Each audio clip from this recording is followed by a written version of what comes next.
What's going on, everybody? It's Gamer Geek, and welcome to a developer vlog update for the CW Flash Return of Barry Allen fan game. I just wanted to give you all a quick update on where development is for the game now and where you can expect for it to go in later updates. So right now the focus on game development is implementing the final versions of all assets and designs.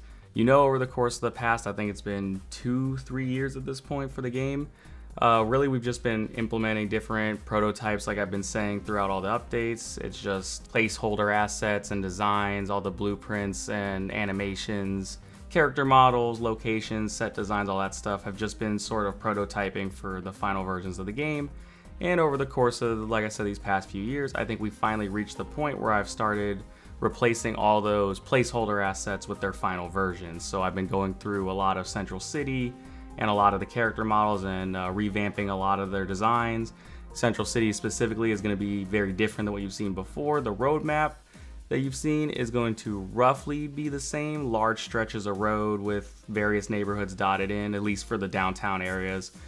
And that's mostly to reflect what the show had. It was very grid-like for the city, just so that the Flash could have very straight shots to run in. I wanted to really implement that into the game as well, so that the player can have a lot of straight shots for the speedster characters to go through. But the game itself, you're going to see a lot of the final versions of all the buildings and locations coming through, and the character models, like I said, are going to be getting swapped out for their final versions. How I'm going through this game implementing the final versions, the order in which they're getting replaced, that's really just going to be in the order they appear in the story. Right now I'm doing the very beginning of the story with all of its cutscenes, locations, characters involved, and we're really just going to be moving through the story in the order that all these things appear, just so that way I can have a straight timeline and not get mixed up with characters that don't appear until later in the game, earlier in the game. I'm just going to be going in sort of chronological order. For me, that's the best way to stay organized. Something else I wanted to touch on was that there would be a strong focus on cinematics for the voice work to help carry the narrative of the game. The voice actors are community members who are donating their talent because they love the characters, they love the development, they love this game, and I wanted to showcase all of their hard work and use them to help carry the narrative of the game forward. For a story like this, focusing on superheroes and conflicts and character development, I really do feel like their voice work and that cutscenes and cinematics will really help showcase a lot of the story that Clapper has helped write for the game.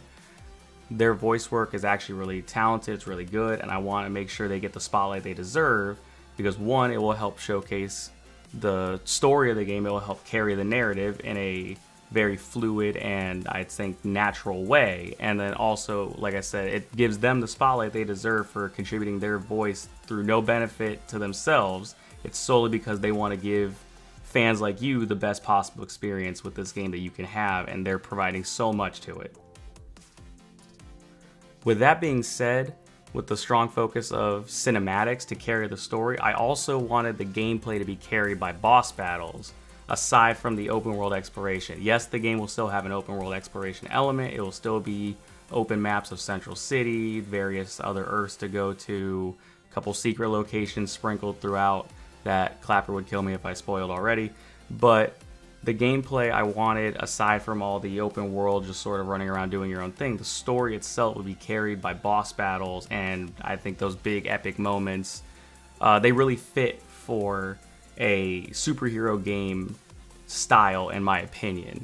Obviously there'll be random crime throughout Central City that you can go and stop and, you know, fight various thugs and bad guys, but in my opinion, a superhero game should focus more on what superheroes actually do, right? And supervillains and big battles and, you know, saving the world kind of thing.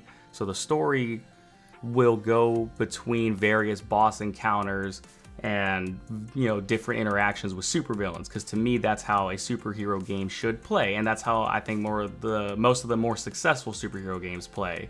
You have certain, I'd say, mini game kind of game modes sprinkled in between, right? If you look at the more recent Spider-Man 2, you have, sure, various character specific side quests to go through, but every main encounter to progress the story was a major battle or some kind of climactic event that drew you in for long stretches of gameplay, and then you were back to the open world to sort of do your own thing. So that's kind of what I wanted to emulate for the Flash game, was have a strong focus on boss battles and interactions with the supervillains, because they're really the main bread and butter of the game. And then from there, once you transition out of a boss battle, you can transition back to open world exploration and go around looking for collectibles, fighting random crime again, things like that. And yes, there will be various side quest things sprinkled throughout too, in the same way like I mentioned with Spider-Man 2 on PlayStation 5. But a strong focus needs to be on the more climactic moments, because that's really what the Flash show is all about, and that's really what a lot of superhero content is all about, and that's what you want to see. Nobody wants to see their favorite superhero taking on random thugs for, you know, hours at a time. You want to see them fight the big bad villains, and it's important, since it's going to be going from villain to villain, it's important for those boss battles to be different and unique from one another, right? You can't have the same kind of battle between Dr. Light and Reverse Flash and Gorilla Grodd and all of them. It's just not, it doesn't make sense for all of them to have the same kind of boss battle style. So for me, it's important to develop a different type of play style for each one. You could have Dr. Light or a more physical supervillain. You can take them on with just maybe standard straight on head-to-head battle, a few different specific character interactions in order to avoid attacks or gameplay gimmicks for their specific battle. But it doesn't make sense for that kind of playstyle to take on a different supervillain who has completely different powers and a different moveset. It wouldn't make sense for every boss battle to play the same. And I think a lot of games kind of emphasize this, where yeah, the core boss battle, they are similar because that's the core concept of the game, right? How the combat works. But each boss battle has a certain gimmick that fits the narrative for that character, and it really, I think, emphasizes the gameplay if you put that much level of detail into it. I think it'd be important to put that in. I think the fans would recognize that as well, right? Like if you put that much level of detail into it, I think that little extra mile would go a long way for fans. So that's what I wanted to talk to you guys about now with what I've been doing for development, but what can you look forward to seeing in future updates? So right now what I'm doing, aside from everything I've shown in this video so far, is working on implementing the full combat system, starting with speedster combat, and make it, like I said, speedster combat, fast attacks. Hopefully I have a couple gimmicks that I'm hoping I can get working properly so that I can showcase it to you guys. I'm hoping with the next video you'll see full-fledged speedster combat, and then obviously what that means is enemy speedsters can also have their own combat systems, and that can add a lot of gimmicks to, like I mentioned earlier, the various boss battles and things like that.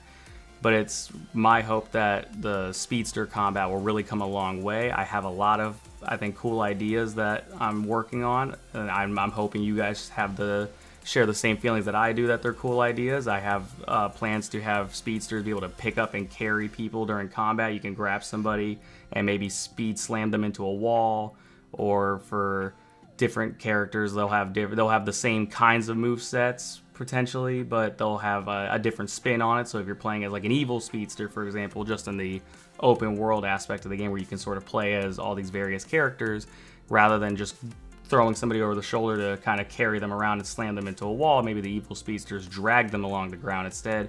A couple different fun spins on it, but that's my ideas. That's one of my ideas for speedster combat. I had various other ones, including like certain combos end on a, you know, flash time slowdown, so you have a few seconds of just you're faster than everybody else, everything's moving at like a fraction of the speed, and that allows you to carry, you know, your combos onto other enemy targets.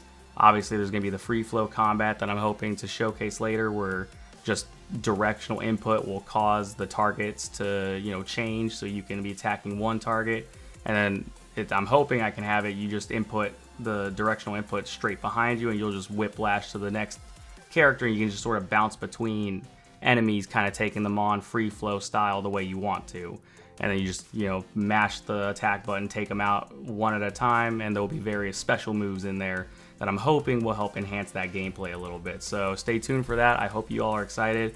I hope the ideas I'm conveying to you are as exciting to you as they are to me. And I hope you guys will stay tuned for future updates. Have a good one.